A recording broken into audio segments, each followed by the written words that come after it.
Good Monday afternoon, Western Montana. I'm Martin Kidston, and this is the 406, the Missoulian's weekday webcast. Here are the top headlines at this hour. Wildfire experts say all signs point to a slow fire year in Western Montana and the Northern Rockies, including forecasts for a colder and wetter than average spring and summer. Montana Governor Steve Bullock listened to a panel of experts from several agencies speak about their preparedness and available firefighting resources at the annual fire season briefing at the Department of Natural Resources and Conservation's Forestry Division offices in Missoula this morning. At a noontime forum today, the three candidates for Missoula County Sheriff pledged to work together after June's winner-take-all primary election. But Josh Clark, T.J. McDermott, and Bob Parcell all acknowledged that the department has been torn apart by internal strife over the past year.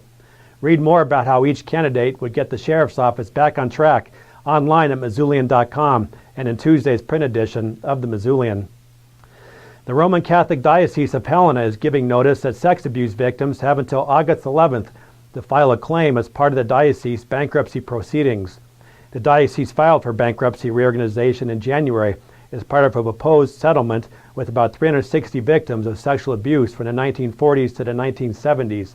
Today's notice by the diocese is part of a May 6 federal court order setting a deadline by which claims must be made. Anyone who was sexually abused by an employee of the diocese or believes the diocese is liable for their abuse before the January 31 bankruptcy filing can file a claim by 4:30 p.m. on August 11th. Representative Steve Dane says Montana's coal and mining industries would suffer under a proposal to cut carbon pollution in Washington state.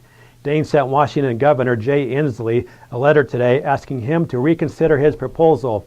He signed an executive order to reduce Washington's greenhouse gas emissions by phasing out electricity generated from coal. Dane says Inslee's order would have severe economic consequences for Colstrip and surrounding communities.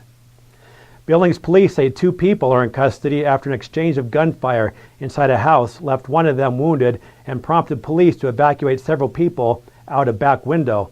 Officers responded to a report of a man with a gun at about 11 p.m. Sunday on the south side of the city.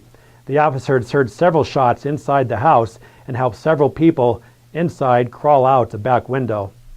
Have a great evening, Western Montana. Check back with us on Missoulian.com for updates and breaking news, and pick up a copy of Tuesday morning's print edition of the Missoulian for the most complete local news coverage in Western Montana.